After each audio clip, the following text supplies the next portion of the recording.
What's going on, Packers fans? Welcome into Pack-A-Day Happy Hour. I'm your host, Andy Herman. You can follow me on Twitter at Andy Herman NFL. Of course, find the podcast at Pack-A-Day Podcast. Thanks so much for being here today. We will get to all of your wonderful questions in just a moment. Should be here for about an hour or so, so make sure to get those questions in. Good day to be a Packers fan. Hope you're enjoying your Victory Friday. We've got Bears-Eagles going on right now as well. Bears currently outplaying the Eagles, up 10-3. Bears look pretty good in this one. It pains me to say. Don't enjoy saying that at all, but they've looked good so far in this game. Eagles do not look good at all, by the way.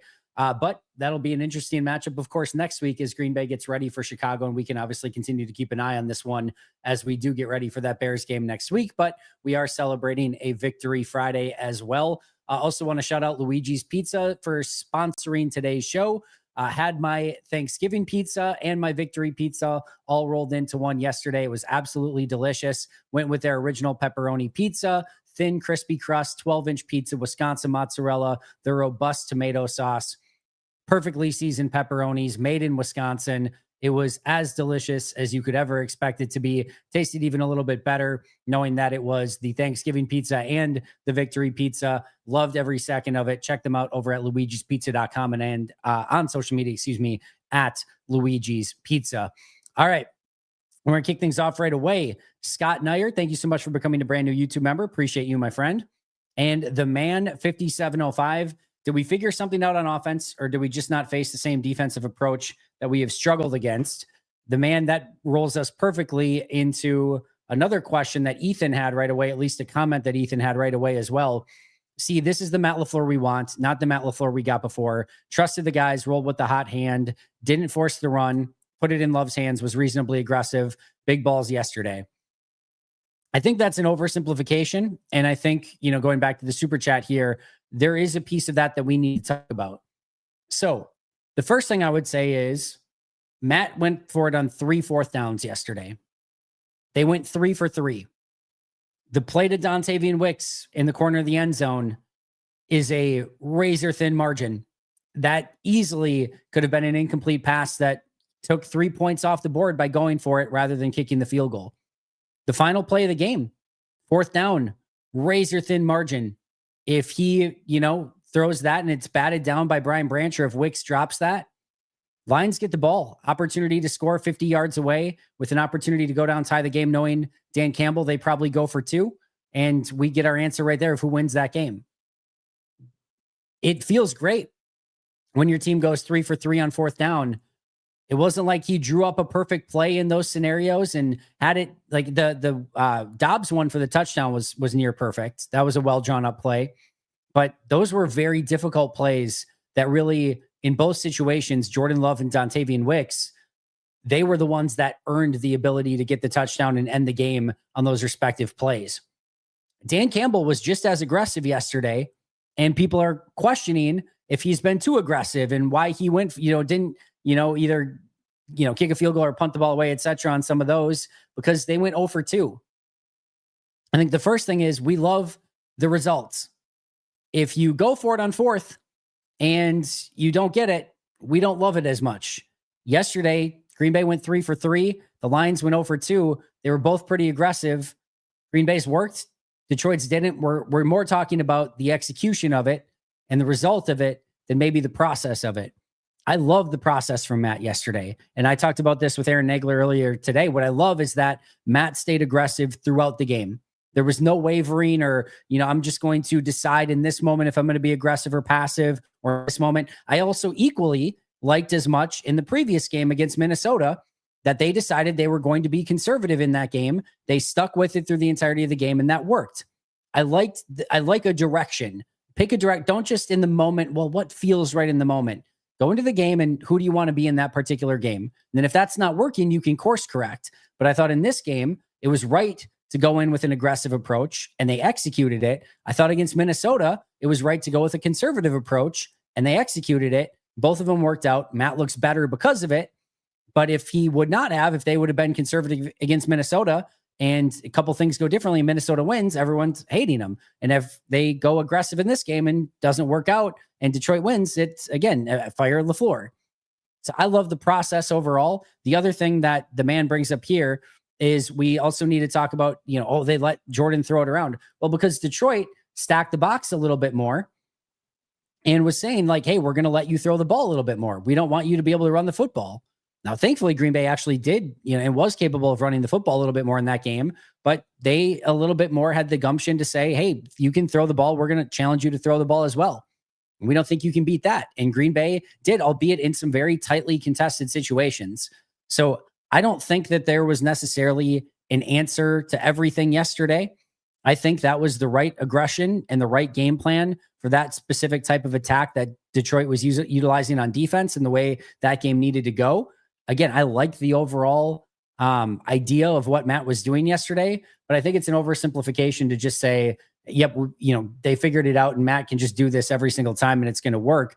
I don't think it's quite that simple. And we kind of saw that these last couple of weeks where Dan Campbell stayed ultra aggressive and people are now of like, oh, is Dan too aggressive or should he have gone for, you get second guess if things don't work. If you don't want to get second guessed to make things work in this game, Jordan and Dontavian made things work, and Romeo on the one made things work on fourth down, and your coach looks a lot smarter when that happens. But I overall like the aggression, but just know that's not the perfect solution either, depending on the game flow, what you're going into the game. And, if it doesn't work, it doesn't work. And then you're second guessed that way as well. Joey, thank you for the super chat. Does Love put too much air in the ball? Wide receivers always turning around rather than leading them. Joey, that was a pretty phenomenal game from Jordan Love yesterday. He certainly didn't put too much air into the ball on the one to Christian Watson, which was a perfect throw for the touchdown on that. I thought on the one where you've got the free play, I think he gets pressured on that one, which is why he had to kind of throw off of his back foot. So, there's maybe a couple that you could probably say, could he have gotten a little bit more on it or whatever? Sure, maybe. But in general, I don't think he does. I do think that sometimes that's maybe where some of the inaccuracy does stem, or like you see it come out a little bit more, is in the deep balls and whether he puts enough air on it or not, or too much air under it or not enough, etc. But I thought yesterday he played fantastic, consistently gave his receivers an opportunity to go make a play. Sometimes they did. Sometimes it was a little bit trickier, but I thought he was phenomenal yesterday. I think in general, it's not an issue that I would say is a major problem for him right now. Cheddarhead 294, thank you for being a member for 6 months. That's awesome. Happy holidays to you and your family, Andy. Cheddarhead to you as well. I hope you're having a great Victory Friday. Stephen Anthony, cheers all. Stevo here. Andy, I love your passion with the massive W. Mighty Meats Luigi's Victory Pizza on deck. Any insights from a rewatch? I covered everything today in the post-game show on my rewatch. Haven't had the opportunity to kick off the full film review yet, but we'll certainly get to that through the course of the week. I thought, again, overall, the takeaways, Jordan was amazing. Micah was amazing. Dontavian was amazing.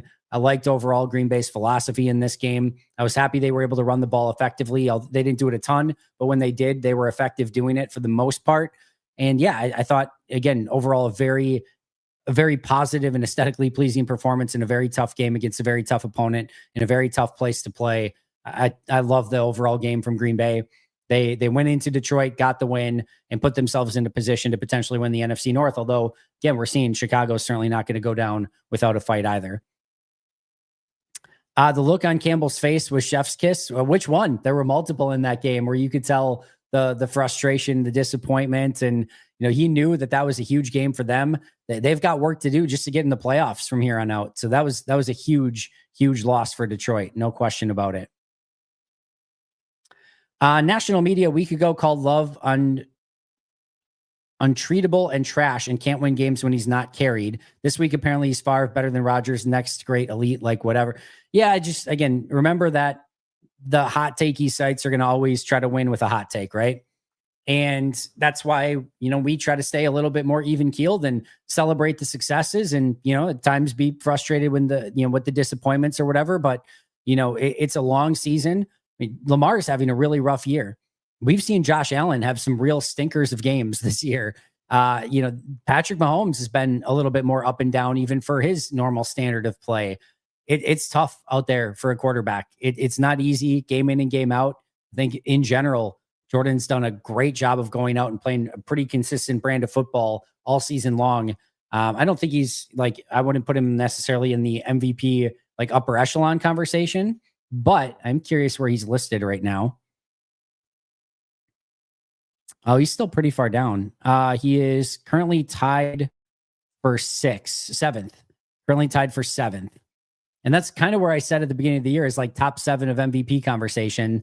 Stafford is the heavy favorite right now, followed by Drake May, who is really kind of the only competitor. And then a big step back to Jonathan Taylor, followed by Josh Allen, another kind of step back to Patrick Mahomes, another step back to Jackson Smith and Jigba, and then Darnold and Love are tied after that for again, 7th place. But overall, I think he's having a really nice year, and you have to be thrilled with the way he's playing right now. Eagles or Bears today. Either way, if we want the North, we got to beat the Bears, so it doesn't matter if they win. This just depends, sort of eye of the beholder, as I discussed this today on Twitter and on the post-game show. If you're more wanting to lock in a playoff spot and trying to win the NFC North, if that's your biggest thing, Bears losing this one is probably a little bit more advantageous. It gives you more opportunities to have some things go wrong and still potentially win the North and or get a playoff spot. There's more opportunities there because the Eagles are going to win the East, right? They're going to get a playoff spot no matter what. So playoff spot / North, you want the Bears to lose. If your sights are a little bit bigger and you say, hey, Green Bay is going to take care of business anyway, they're going to beat Chicago twice and they're going to take care of business on their own, then you're more cheering against Philadelphia and the Rams moving forward to try to move up from the number 3 seed to the 2 to the 1. So it just depends on where you're at in your fandom of this team right now and how confident you are in Green Bay taking care of business the rest of the way. If you think Green Bay is going to take care of business, you're probably cheering for the Bears or at least cheering against the Eagles. If you're, want to give Green Bay some outs and some opportunities to still win the North and or, clinch a playoff spot without, just without things going perfectly, then, you could say Bears losing would be a little bit better. There's no perfect answer right now because we don't know how the rest of the season is going to go. So I think you're fine either way, but hopefully Green Bay just takes care of business. And if that's the case, then you're probably cheering or at least cheering against Philadelphia in this one. I more personally am cheering against the Bears in this one. A, just because it's the Bears, and B, because it just gives you a little, my biggest thing is win the North. Like, let's make sure that happens. And I'd rather give yourself more opportunities to win the North and going into, this game against Chicago with the advantage and having, 2 games left against Chicago with already having the lead in the North, to me would be a little bit more advantageous. Can we take a moment to appreciate Belton and Ryan for stepping up the past few weeks, both playing new positions against 2 good defensive tackle fronts? Yeah, at first glance, on the rewatch, I thought Belton struggled still in this one. He was credited with 6 pressures allowed, including a pretty important pressure on the very last play of the game. Well, not kneel down included, but on that key 4th down conversion, Belton got beat pretty clean in front, which made Jordan have to do the fadeaway throw. So I think Belton is still very, very much a work in progress, but I think we are seeing some good things in the run game as well. And then as far as Ryan goes, I thought he was better this week, and I thought showed some real signs. So hopefully that's a good sign for him moving forward. But I still think both of those are a work in progress. But for Sean Ryan, as you're mentioning here, ball slinger, for Sean Ryan, being his 2nd game starting at center and Belton his 1st time ever starting at guard, I think you're seeing positives there, but still a lot to improve upon. All right. Kenneth, thank you for the super chat. Why are people not talking about a Rashid extension? He's not a Pro Bowler, but he's Green Bay's 2nd best lineman. In my opinion, more important to extend him than Quay. I don't know if I agree with that, Kenneth. I think Rashid's actually had a pretty tough season. I honestly would say that I think both Aaron Banks and Sean Ryan have played better than Rashid so far this year. So I would probably put him as like the 4th best offensive lineman at the moment. That's just me personally. I've been a pretty big Sheed supporter in the past. I think he's fine. I think he's okay. But you also have the, sort of sidebar conversation of Jordan Morgan is who they drafted to be the starting left tackle. And he's going to get that opportunity next year. And on top of that, you're probably talking about an $18 to $20 million per year contract for Rasheed Walker, which is a massive overpay, which I don't think you want to get into that business if you're Green Bay, especially with some of the salary cap conversations coming up that you're going to have. So I think, honestly, it's probably a foregone conclusion that Rasheed Walker is gone and that he'll be on another team next year and then you'll try to get the comp pick back for him, which could be as high as a third or potentially a 4th round pick, depending on how high his contract goes for. But yeah, I don't think that's in the cards. I don't think it should be in the cards based on the rate that he's going to demand, based on being a solid starting left tackle for the most part.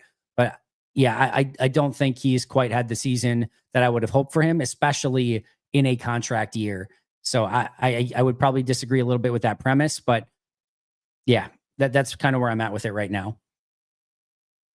Travis, your hard work and one of the best at your craft. You're hardworking and one of the best at your craft. You deserve a studio upgrade. The white background hurts my eyes when hung over. You should do Aaron Nagler's backdrop. Once you do, I'll buy a membership.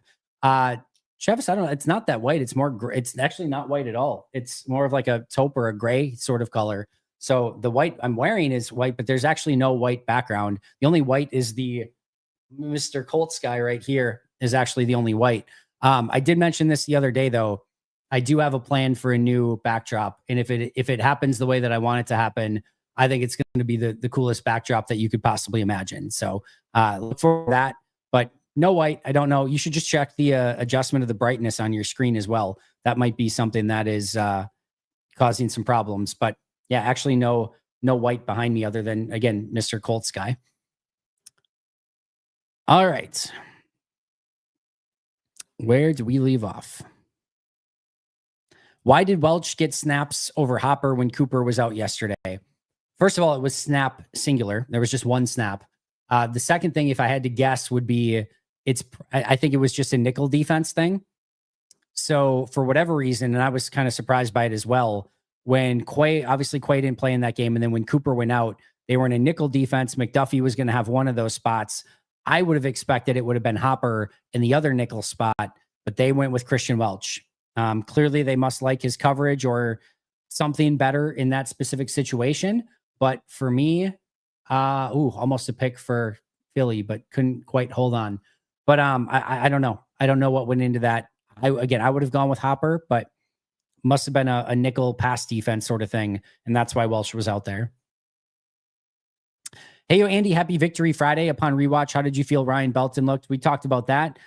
Did you pay attention to what the offensive line as a whole was doing to negate Hutchinson? I think, honestly, it was a great game by Zach Tom. I'll have to kind of keep an eye on that a little bit more in the All-22, but I thought Zach Tom played great. I thought they gave him help on a couple different occasions, but I thought Zach Tom had a really nice game in that one, again, at first glance. Hope you had a good Thanksgiving. I did. The Packers won a huge game against the Detroit Lions. I had the best Thanksgiving ever, my friend. Thanks for the work yesterday. Do you think the run-pass balance versus Detroit was a blueprint for how the offense can cook without Kraft? Let Jordan sling it. Go, Pack, go. Yeah, we talked a little bit about this as well. I think it was a little bit more dictated on how Detroit was playing against them in that game. But personally, I hope that there's a little bit more of that. But again, it's going to depend a lot on how teams are playing Green Bay. Teams are playing that, a lot of soft zone coverage, which has been an Achilles heel. Then Green Bay's going to have to still find solutions for that. They're going to have to run the ball, and some of their players are going to have to do better with run after the catch. Yesterday, Detroit played a lot of man, a lot of single high, at least at first glance. And I thought Green Bay, for the most part, did a good job defeating that. But it's not going to be that way every single week. So you got to kind of play against the opponent that you're going against. But I think in general, I'd like to see a similar sort of approach, if possible, from Matt moving forward. Only a 7-point win. Fire LaFleur, fire Goody, cut Jordan, fire Ed Policy, promote Halfley to president. Yeah, they'll have to do better next time, John.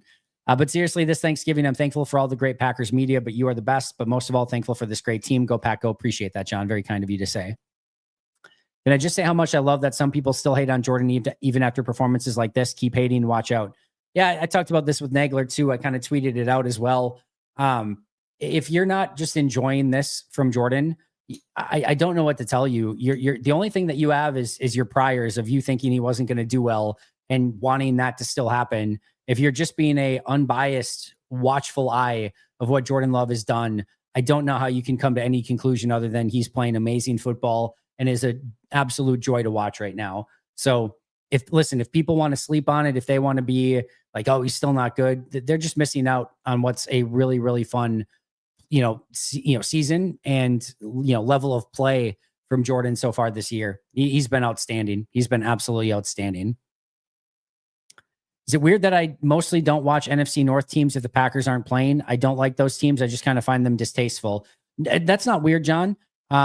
to me, the only reason I would watch an NFC North game would be to cheer against them for the most part, right? When people watch like a Vikings Bears game, I'm like, what are you watching? Like, I'm not going to cheer for either of those teams to win. I want both of them to lose. So I don't understand it. I'm probably fall a little bit more in your category, John, of I don't really tune in. Now, like this game is interesting to me because again, Green Bay faces Chicago next, and there's something on the line in the North, and with Philly having the current number 2 seed, there's stuff that sort of matters here, right? So it's a little bit more interesting, but in general, yeah, I don't enjoy necessarily watching the Lions, the Bears, or the Vikings. Hope you had a great Thanksgiving. What aspect of Ten's game will you remember most when he's retired? For Favre, it's his gunslinger mentality and toughness. For Rodgers, it's his meticulousness. What is Ten's? I think it's his even-keeled approach. I think some of it's the arm talent, and some of it's just his, I think sort of free style of play. It's the fadeaway throws. It's the when he needs to go sidearm. It's the darts, on the little out patterns to the outside. I don't know that there's any one thing that you'll look at, but I think his overall level of play will look back at it and say, man, he was playing some great football. And I think we're going to look back at it very fondly as long as he continues to play that he has so far. But yeah, I think maybe the fadeaway throws is probably what we look back at and say, yeah, he had that fadeaway shot going like another Jordan in the prime of his career. Probably too early to tell, but I think it's his leadership and play style. Yeah, I think those are two good ones as well. Jay's cheering for the Eagles. Like I said, I have the beholder in this one, but I totally support that as well. Still on cloud 9 about this win. I just want to thank Jerry Jones again and Toyota as well. Let's hope for a Bears loss and some major injury. No, Pokey. We never cheer for injuries. Never, ever cheer for injuries. I want to beat teams at their own accord. I want them at their best, and I want Green Bay to overcome that. So not cheering for any injuries for any sort of team. I wish Green Bay was healthy. I wish we could turn injuries off. But if you want to cheer for fatigue or them having to play 100 snaps in this game or anything like that, go for it. But certainly not cheering for any injuries. Ray BD, hello to you as well. Thank you for being here. Yeah, Ben, we're on the same page there. What are your thoughts on Raekwon Davis? John, I'd probably have to go back and watch some Raekwon Davis film. I don't think he's going to be the answer, but yeah, I'd probably have to go and look at him a little bit closer. The Harp, I think most of us here do as well. Just the beginning of the game, but is this more that Bears are a bit better than we're giving them credit for? Or is this just Eagles having their issues? I think a little bit of both, Ben. I think a little bit of both. I think the Bears are, like I said, I think they're a good team that is going to be a pain to play. I don't think either of those games against Chicago at home or away are going to be easy games whatsoever. I think those are going to be grinded out games that could go either way, by the way. I think Philly's going through some stuff right now. And when we see Philly go through some stuff, they kind of crash out hard. They kind of crash out really hard. We saw it a couple of years ago. So I think it's a little bit of both. I think Philly is again having some issues, and I think Chicago's playing with a lot of confidence right now. Pearl says hello. We'll say hello to Pearl for me as well. How do we think Musgrave performed? That one Jacobs run where he was blocked looked really poor, but also had a great catch. Is this just the Musgrave experience? I think the last part of that is probably yes. Again, I want to go through and watch this a little bit closer. I love the play, though, to him, where they got the deep play. I do need to correct myself. I said it was a deep over route. It was kind of more of like a corner route. It's a little bit more complicated than that, but he was lined up in line on the same side. So definitely not an over route, but those are the type of plays that you want to see from Luke Musgrave. That's how you utilize his skill set. But I think some ups and downs is what you're going to generally get from Musgrave, both in this game and moving forward. The Harps, happy Victory Friday to you as well. We're going to come back to 249 here in just a moment. I want to get to these super chats. If I was starving, rank all Thanksgiving foods. I would put, like, again, if we can have Mike Wall's Thanksgiving where we're just getting like barbecue and things like that, like I'm all in for that. That would be my top choice. If you make a really good mac and cheese, that would easily be next. Like really good mac and cheese is really, really good. Unfortunately, my Thanksgivings don't usually tend to have mac and cheese, unfortunately. I'm going any dinner rolls, bread rolls after that, apple pie after that, and then like cranberries probably after that. And then everything else is just going to be and then I would eat the turkey too. Like turkey and gravy I can eat. It's not my favorite, but I can eat it. And then everything else is, I can have a little bit of stuffing. Certainly not my favorite, but I can eat a little bit of stuffing as well. And then everything after that is probably just completely off the table for me. So that would be my general order of operations. Gravedigger, what is your grade on Rasheed Walker for the year? I agree the price is too high. It is. And again, this does not include obviously the most recent game, but he is at a negative 2.15, which is second lowest on the entire team. So only Jordan Morgan has a lower grade for me so far this season than Rasheed Walker. My guess is PFF probably likes him more. I haven't looked at it, but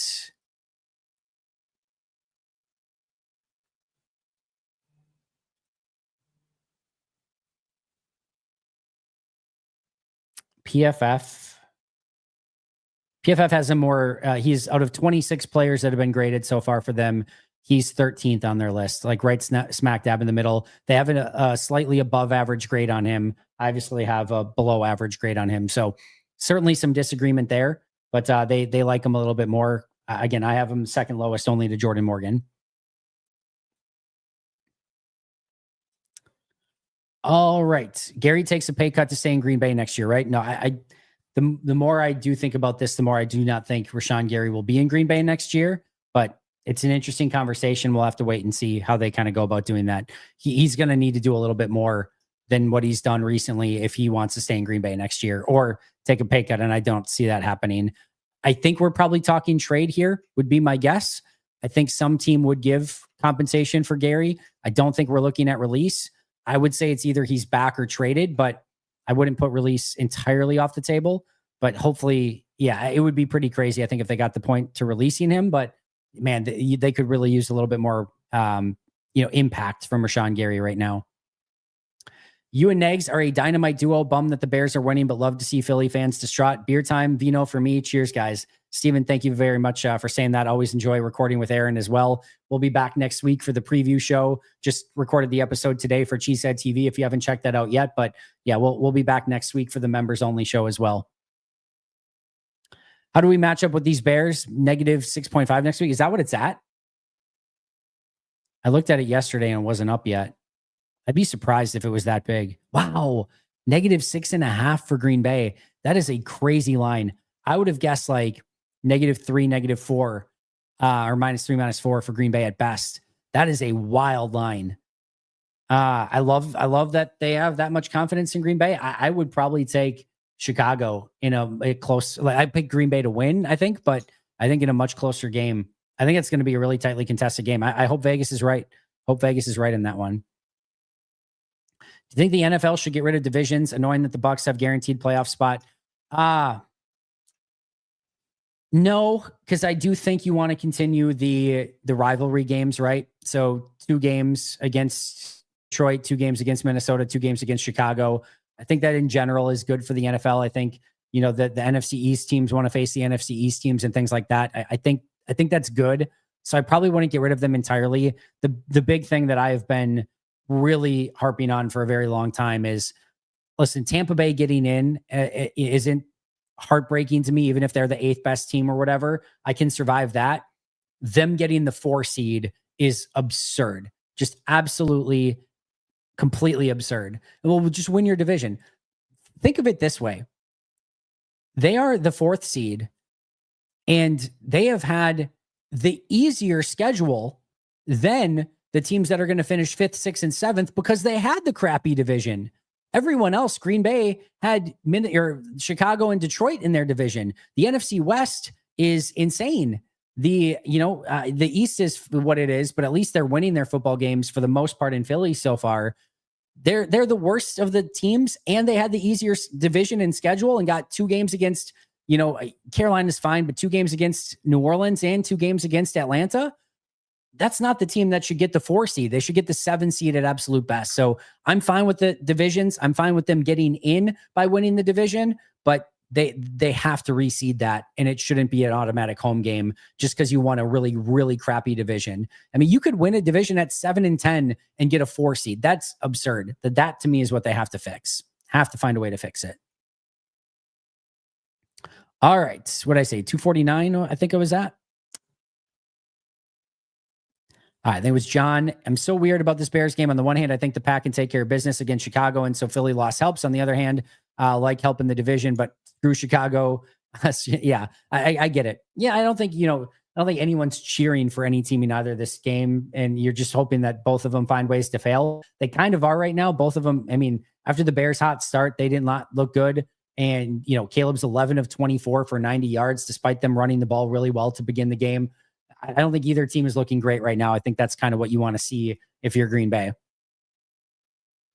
Hope you had a great victory Friday. I'm watching the Bears-Eagles game, and it's amazing what a team can do with a good offensive line. Yeah, they started hot running the football. Probably needed to do it a little bit more. But the Bears finally had a good concept of how to build their team in the offseason by going and being more aggressive and attacking the offensive line and getting better players there. And so far, it's really worked out for them. Lions fans are coping so hard on how bad the officiating was, and I want to be like, except, yeah. To me, it was a 1-for-1. The catch was clearly a catch by Wicks. There's no debate about that. Anyone is just seeing it with, either a lot of turkey and beer and wine yesterday, or just through Lions goggles, right? That's clearly a catch by Wicks. No question about it. And the NFL has clearly stated so as well. The two big ones are the false start penalty, which should have been called. And I think, again, if you're a normal common sense fan, you're saying, yeah, Green Bay got away with one there. And the other really egregious one was the obvious pass interference on Christian Watson, which if you're, again, a common sense fan, you're going to say, yeah, that should be called pass interference a million times out of a million. Each team got one. There was no crazy conspiracy here. In fact, if I were to say one other one, I also need to correct myself here. I said that Keyshawn Nixon was covering a dummy route. He wasn't. It was actually a true wide receiver. I thought it was a tight end at first glance. I was wrong on that one. I'll eat the L on that one. But even still, I thought it was a ticky-tacky, foul on the illegal contact. But yeah, I'm willing even to accept the illegal contact. Again, they got away with one on the false start, meaning Green Bay. Philly got away with one on the non-pass interference. To me, the refs did not decide that game. In fact, there's only, 2 or 3 penalties on both sides. It was a pretty non-called game. And then we could talk about Micah Parsons as well and how many times, he kind of gets held throughout the course of a game. But yeah, I thought for the most part, the refs swallowed their whistle. It was for the better. Each team got away with one and the better team won. It was simple as that. Watching the game yesterday, it seemed the Lions ran a lot of crossing routes. It also seemed that if the play side receiver recognized zone, he reversed an overloaded zone. How did the Packers adjust? Yeah, it's a great question. Again, I'll need to look at the All-22 a little bit closer on this, Kevin, to see kind of what they were trying to accomplish. But it's smart if that's kind of a concept that they were working, and kind of course correcting, whether it was man or zone midway through. I like the idea of that. But yeah, there's not an easy situation. But, I think in that, that's why a lot of teams don't go man anymore and just go zone. And then they have concepts in place for sort of those overloaded zones. But again, I'd probably have to take a look at it a little bit closer, to be honest. Packers signed Lucas Haversick to the practice squad, by the way. So Haversick is back. Does not look like there was any other.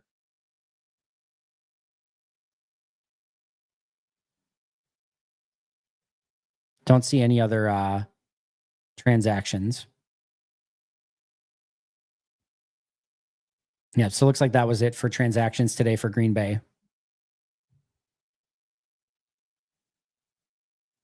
Okay. Just a quick update there. Yep, that was it for Green Bay. Cheers, Cheeseheads. Thank you so much for that, Steve Anthony. My apologies. Watching the Bears run all over the Eagles has not been particularly enjoyable. Yeah, Green Bay's going to have to be ready in run defense next week with no Devontae Wyatt. It's going to be a big one this week. Yeah, I do think he probably will add somebody, whether that's, James Esther off the practice squad to the active and then sign a new defensive tackle to the practice squad. I suggested Evan Anderson off the 49ers practice squad.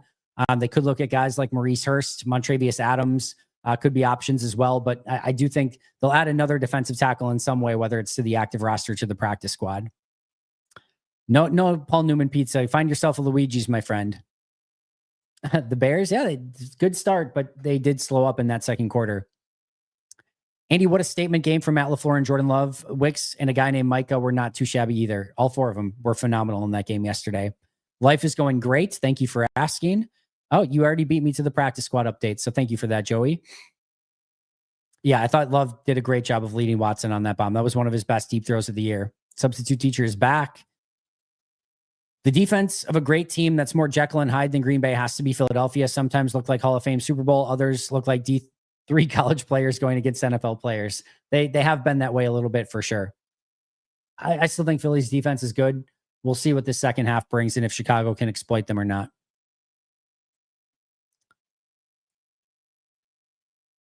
Let me tell you a name. I bet you all. I don't think anyone forgot about Colin Oliver. I just think everyone's kind of losing faith that he's ever going to get active for this upcoming season. I also don't necessarily think that even if he comes back, I don't think he has a role. I really don't. I think he'd probably be, even if he got on the active 53, I think he'd be a healthy scratch more often than not, maybe playing some special teams.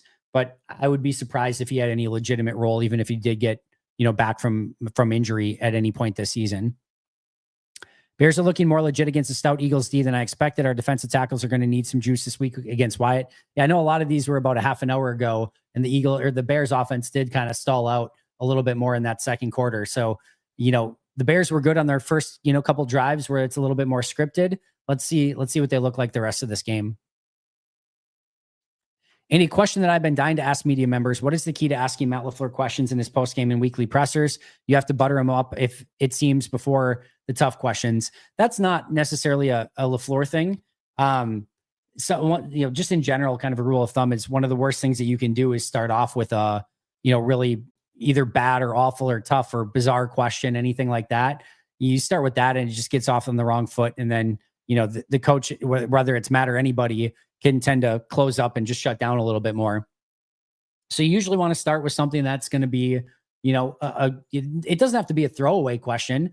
It can be a legitimate question, but something that's going to elicit a solid response and isn't going to get anybody too cantankerous after the fact. But that's just a general common rule of thumb. There's no rule sheet or anything like that. You could theoretically ask him anything you wanted right away, but it usually sets up the rest of the press conference. If somebody asks a really bad question right away, it can definitely change the tone and tenor of the rest of the press conference. And again, that's not just a Matt thing. That definitely happens in other sports, other teams, etc.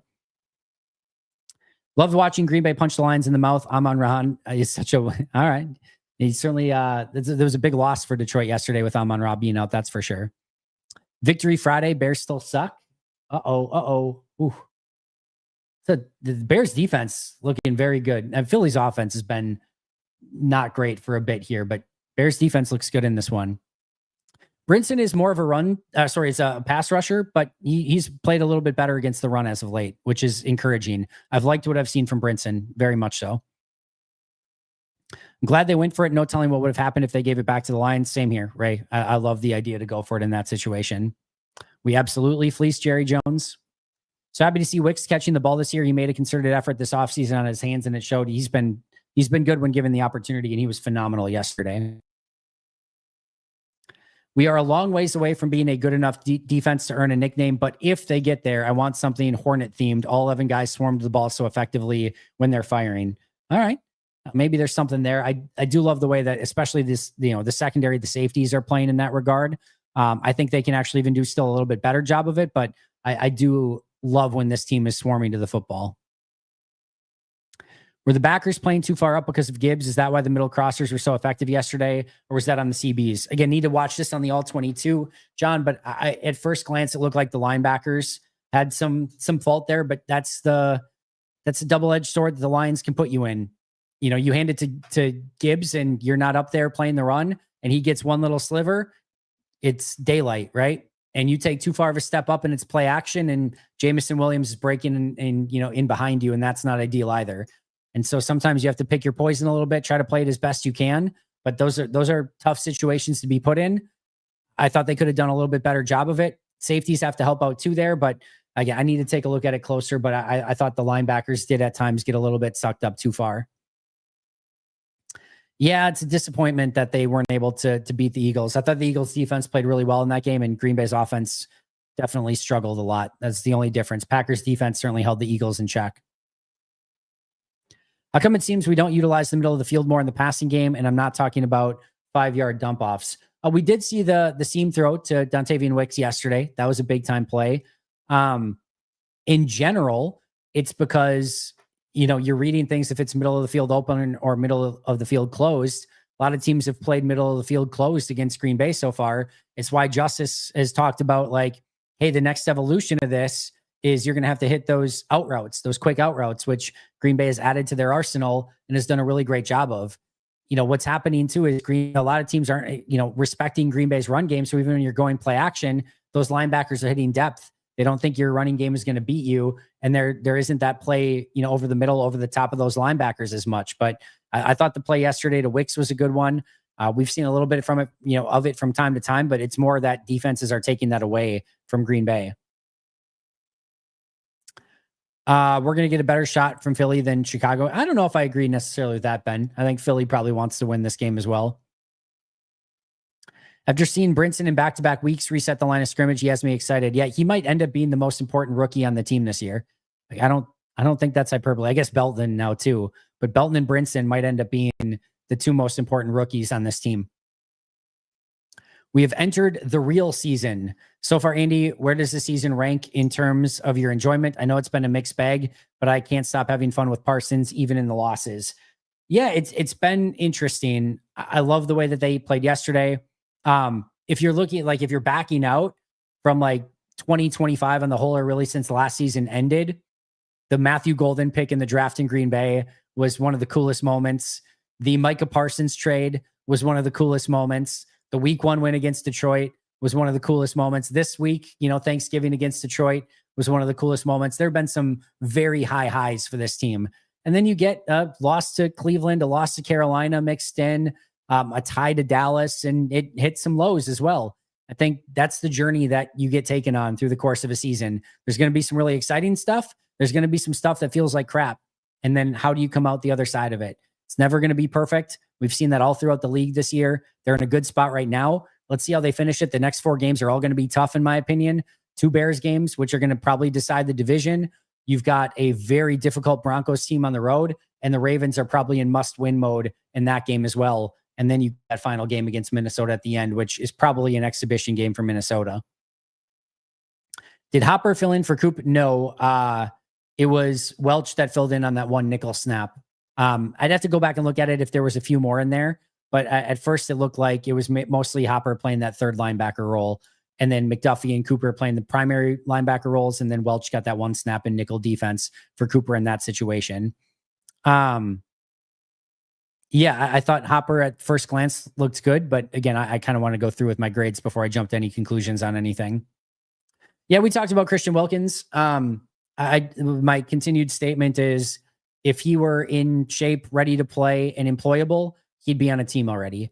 I don't think Green Bay is going to be. Now, again, if we get a tweet today from Schefter or Rappaport of like, hey, Christian Wilkins is healthy and available to play, all right, then you do your due diligence on it. But I think if he were ready to play and capable of playing and teams wanted to employ him, they definitely would have done so already. They haven't, which tells me that he's not an option for Green Bay.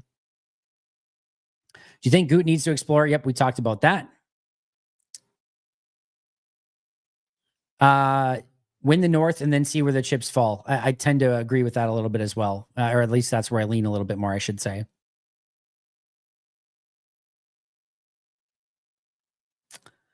Let's see.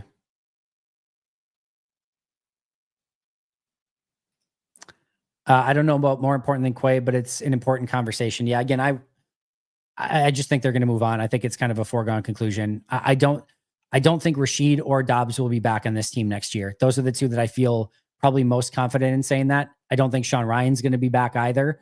I think those 3 will be gone. I think other ones are maybe a little bit better conversation.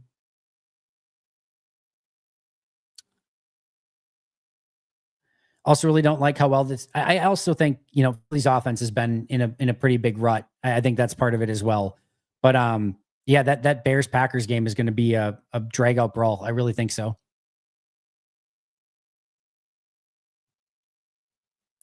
Hindsight is 2020, but it's going to feel bad overpaying Aaron Banks and not having the money to pay Rasheed Walker. Again, I think Banks has played easily better than Walker so far. I don't think it's been actually that close. So again, am I happy that they paid Banks as much as they did? No, probably not. But I think Banks has been better than Walker so far.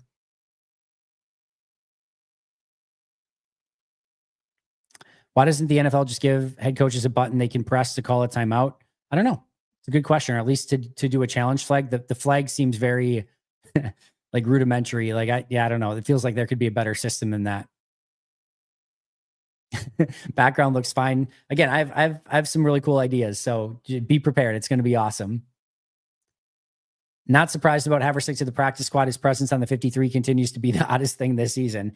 Yeah, I'm not surprised by it. I guess I don't know. I'm a little surprised they brought him back. I guess actually, I mean, it's always good to have kicker depth, so it's not the weirdest thing in the world. But I don't know. McManus is just clearly the kicker at this point, so I don't think anyone else was going to pick him up. Obviously, nobody claimed him, but it's not the dumbest decision in the world. Engine, thank you so much for that. Appreciate the kind words, my friend. Man, the Bears are really good. We have to sweep them too, I feel, to win the division. There's definitely, depending on what happens today, situations where they can split with Chicago and still win the division. That's not the worst case scenario in the world. Ooh, Jalen Hurts. That's another pick for Bayard. That dude is intercepting the hell out of the ball this year. I thought he was toast a couple of years ago. I thought when Chicago picked him up last year, I'm like, what are you doing? He's washed, and he's had a huge year this year. That was an ugly decision by Jalen Hurts, though. Brutal. I think Chicago's going to win this game. Thanksgiving Jordan might be the best quarterback ever. He might be.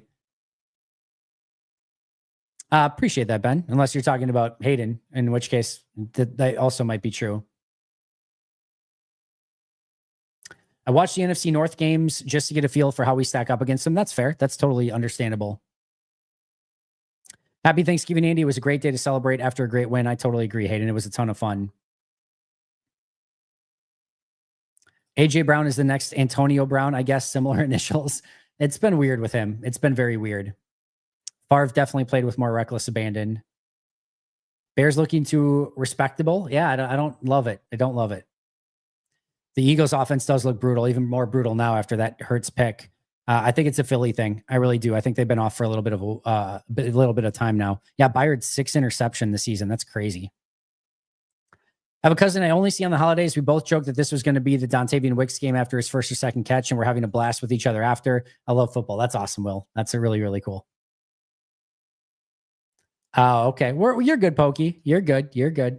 We forgive you. Gets so hard living in Chicago with all my friends being Bears fans. They're full of themselves this season. They'll hit that roadblock eventually. Don't worry. It'll come back to haunt them. But they're much better this year. No question about it. Happy Friday, Andy. Happy Thanksgiving all. Andy, really loved watching your post game late last night and seeing you so fired up. I think we were all feeling the same way. Shout out Strong Hands Shido. Yes, that was an awesome play by Rasheed Walker. And thank you for that, Will. Yeah, Lions fans have been full of it too, for sure. Turkey leg and lingonberry. All right, if you say so, Chicago. Yeah, I wish they'd have it yesterday where I would have been if I wasn't at home with football. But yeah, most of them have not had mac and cheese, which I agree with you should not be allowed. We need Caleb to. Oh, that was a quick 3 and out though for Chicago, but in field goal range. So this should be a 2 possession game here. Good stop by the Philly defense though. I'd like to see Caleb try to get away from Parsons, though, and fumble. Listen, Caleb's got great escapability. If anyone can, kind of catch up to him, it's Micah for sure. But he is a very dangerous player when it comes to escaping the pocket, and he can do a lot of different things. Yeah, we talked about that. Will absolutely be a dogfight. We talked about this the other day about punt and kick return skills. It's not the same skill at all. First of all, in the kick return, you're not having guys flying in your face when you're trying to catch it. So, and if you muff it, you can still recover it and go, right? So that's a huge difference, is that you don't have to navigate the chaos when you're fielding a kick, as you are when you're fielding a punt. So the ability to make good decisions and catch a ball cleanly and catch a ball in traffic, again, decide if you should fair catch, return the punt, let it bounce, etc., is a huge piece of punt returning. So decision-making is massive. Hands are massive on the punt return. And then again, with a kick return, it's almost more like reading a run play where you've got blockers setting things up for you. You're reading it and then cutting and continuing to get upfield. And punt returning, a little bit more of agility, making people miss. And again, being able to navigate all the chaos around you is a different skill set as well. So no, kick return, punt return, two very different skill sets. Is there something to be said of just let Jordan Morgan work at left tackle and see if he can compete to take over when and if Walker walks next season? Maybe he's just better at tackle than guard. I was wondering if we were going to get a little bit of a rotation there, if nothing else, then maybe to light a little bit of a fire under Rashid. I do think Rashid is just a little bit better right now than Morgan. So I would probably let it. I think for the most part, your offensive line has looked, I think, better the last couple of weeks. So I would just set it and forget it for a little bit. Let Morgan be the swing tackle. You don't have to get him snaps right now. You know, there's a long way between now and week 1 next season. I would just kind of leave things as is and not mess with it too much. Eagles will not be the worst loss of the year, but yeah, they don't look great at the moment. Think Caleb is going to do a good job of avoiding Micah, but if the Packers can handle Swift and Monungai the way they handle Gibbs and Monty, Caleb never gets the chance to take off. Their run defense with no Wyatt is going to be a huge, huge aspect of that game. I think they will in the offseason, but it's going to be interesting to see how that kind of comes to fruition, if it does or not. How much do you think it would cost to get Toyota to extend Toyotathon until February 15th? Extend it to February 15th, and we need to get it started in like September as well. We got to figure out a way to make that happen. Yeah, Eagles do look awful. Yep, we talked about Haversick. Andy, yesterday I asked over under 234 for Love, and he hit exactly that. That is really crazy, Drew. Nice call on that. Yeah, I don't think they will either. But again, these are the ebbs and flows of the season. You're going to go through adversity. Maybe Philly goes through this adversity and comes out better for it. Those are the things that can happen at some point. You got to be hot in January, not necessarily in November 28th. When some wild card teams may be out of the playoffs, even if they have 11 wins. Oh, yeah. I get that part of it. I don't know if there's a perfect solution, but I definitely think that you need to reseed it once they get in. And I do agree that the Eagles have not looked like themselves as of late. There's a nice little play to A.J. Brown. 16 first downs. Oh my God, is it 16-2? Wow, that's crazy. Well, they got one there at least. That was, I know, at 3:30, so that was 22 minutes ago for Ben, but that's still a wild stat. Wicks has had breakout game before. I think the big thing for Wicks is stacking that success week over week. And I think the other thing to remember too is next week you could have a scenario in which Golden and Reed return. And that's going to, I think, complicate some of the snap counts at wide receiver. So that could make things tougher for him as well. Call me a traditionalist, but if you win your division and beat the 3 teams that you know best, you deserve. I totally disagree. Could not disagree more. You've done that. That means nothing. Just because you won a crappy division does not earn you anything. So yeah, to me, it absolutely has to be reseeded. I know that this is like a debate year in, year out. There's not a single, other than you brought up you brought it up exactly. Other than traditional, other than it being tradition, there's not yet been one single good point that I've heard for the worst team in a worse conference getting with a worse record, worst team, worst conference, worst record, getting a home game over a team that's better than them working in a harder conference that has a better record. There's not a logical argument that you can make of why that should happen other than tradition.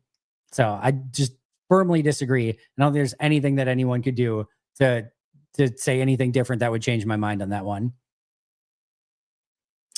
I'm assuming you're talking about someone else, Twang, but if you're talking about me, thank you very much. Appreciate it.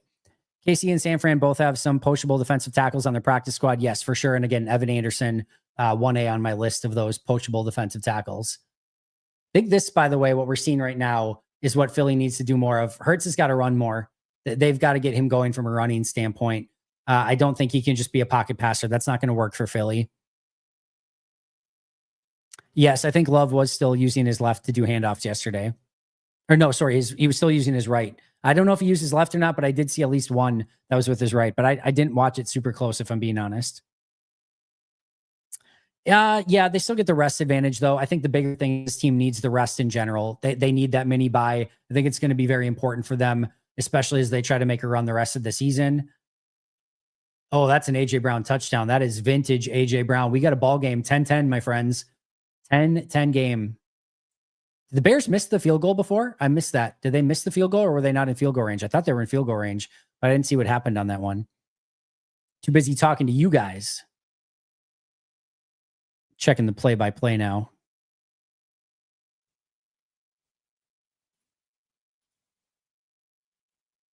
Oh, they punted. Interesting. Where were they at?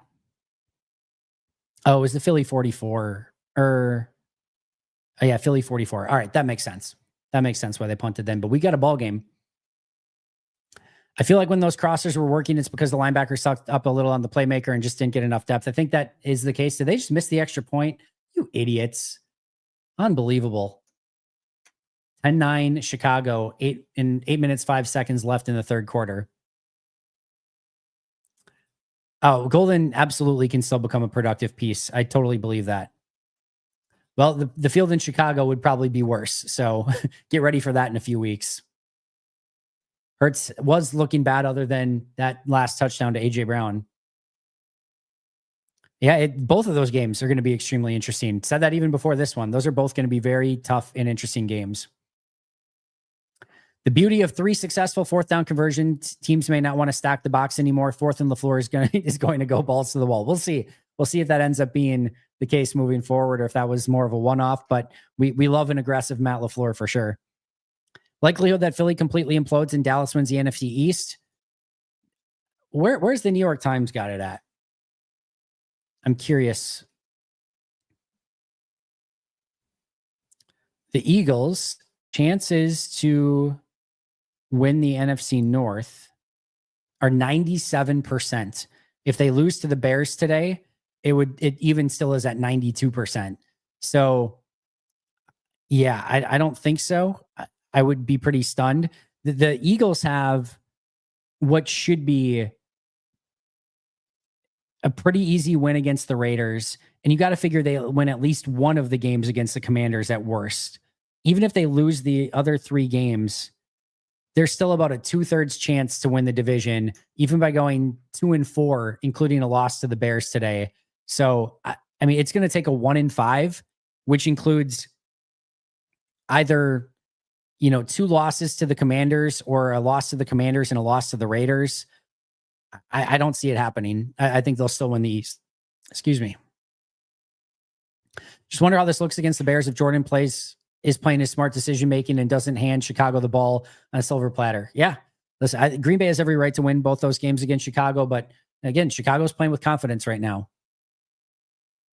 Went to bed halfway through the Bengals and Ravens game. Was surprised this morning at the score. Ravens have had a tough year, very tough year. Again, I know I've been saying this and it's a broken record, but it's tough out there in the NFL right now. We're seeing the Eagles go through some tough times. The Chiefs are likely not going to make the playoffs. The Ravens are battling for their playoff lives. It's not easy, just because you have a good team or a team that's expected to compete. And the Chiefs and the Ravens are in a worse AFC. The Bills have struggled at times this year. So, I know everyone wants everything to be perfect. It just doesn't go that way. Yes, Quay will absolutely be the starting linebacker. It's no question about it. McDuffie will be the number 3 linebacker again. I like the way McDuffie has played, though. I really have. I think he's done a really, really good job. This was my favorite game of the year. One of the only games that made me a Super Bowl believer. Great execution, few mistakes. I liked how they played yesterday. And the crazy thing is, again, I think it can even be better. I really do. I think they left some stuff out on the field, and I thought they left more on the field than Detroit did, quite frankly. So that's a very good sign as well. Spree is all in on Quay over McDuffie. Ford Field is now our house during Thanksgiving. Will be nice for national media to stop gushing about the kitty cats for a couple weeks at least. Yeah, they've got work to do just to try to get in the playoffs. And if the Bears continue to win, that gets really dicey. Speaking of, if that happens for the Lions, let's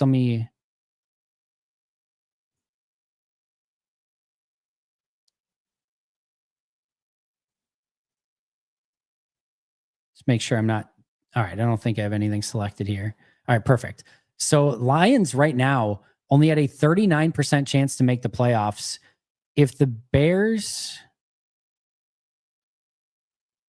win this game, that goes down to a 33% chance to make the playoffs. So Bears win this, the Lions are down to a 1-3 chance to make the playoffs. That's tough. If they were to win out, if Lions win out, they are basically 100% locked to make the playoffs. So that does change things, but they've got Rams, Cowboys, Steelers, Bears on their schedule still. It's not going to be easy for Detroit. All right, where do my chat go here? Well, really quick, let's get to our sleeper picks before I forget about that.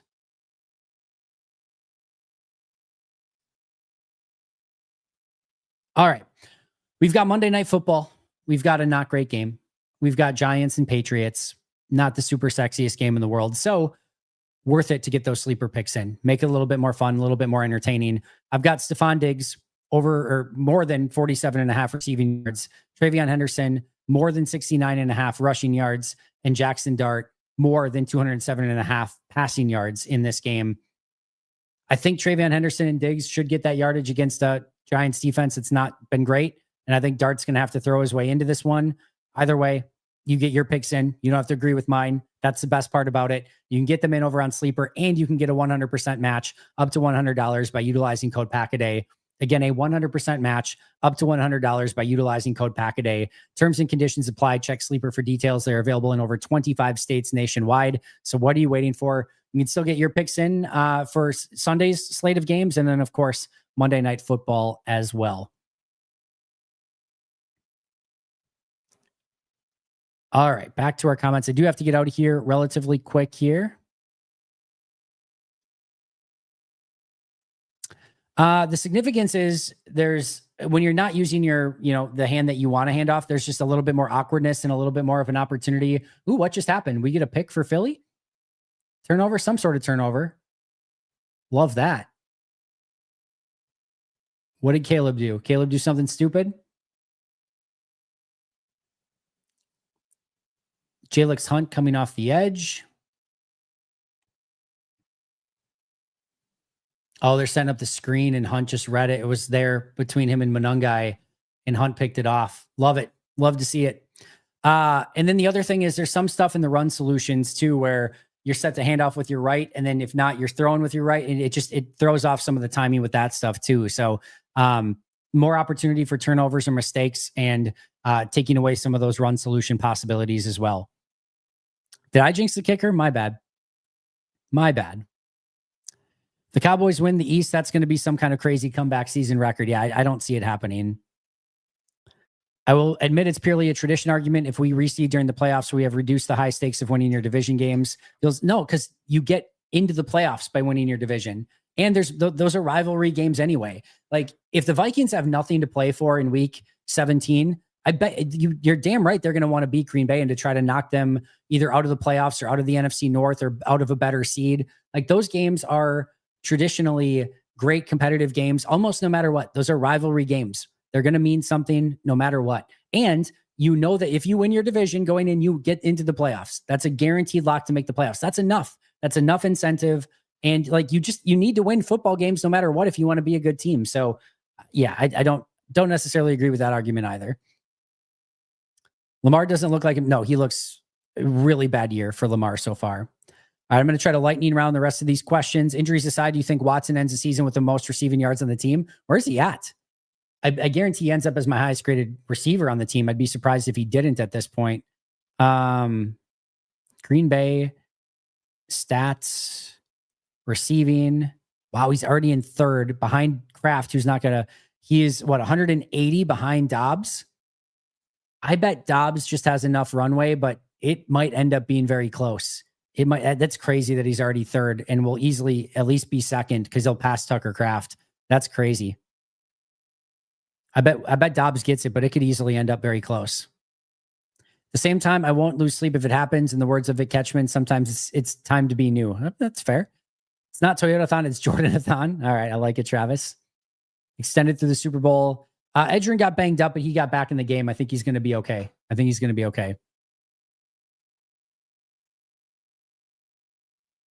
No, you win this game. And neither team seems to. Did the Eagles just have a turnover? What are we doing? Both these. How could Green Bay lose to this Philly team? Come on, Green Bay.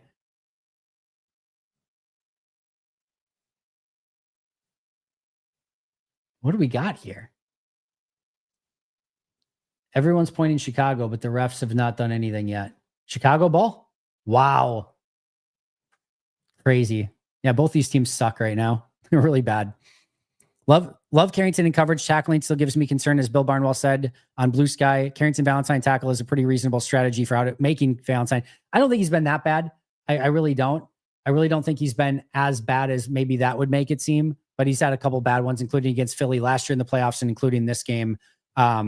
where you just got to wrap up and make that tackle. Appreciate the kind words, my friend. My cause, my cleats is awesome, and they should do it longer throughout the season. They should do different things. Do my cleats, my cause, my cleats. They could do some other cool things as well. That would be fun as well. I think with how we won this game, it might spark a light bulb or two with Matt, with how he calls games going forward the season without Kraft and whatnot. We'll see. We'll see. Again, I think it's a little bit more nuanced than that, but we'll see. Happy Thanksgiving, or hope Thanksgiving treated you well. Thanks for all you do for us, Andy Smuderino. You're more than welcome. Thanks so much for being here, and thanks for all the support. My apologies, Em. My apologies. Yeah, Eagles fumbling in the tush push. Now that happens, of course. Now against the Bears of all teams, it happens. All right, friends, thank you so much for being here. Appreciate it a ton. Thanks for all the great questions. I will see you guys all very, very soon. New episode coming out tomorrow. We'll have the audio episode as well. New episode on Sunday. Then we'll get back to our normal routine and kind of go from there. Appreciate all the support. Enjoy your weekend. Have a safe and happy holiday weekend. But until next time, and as always, go Pack Go.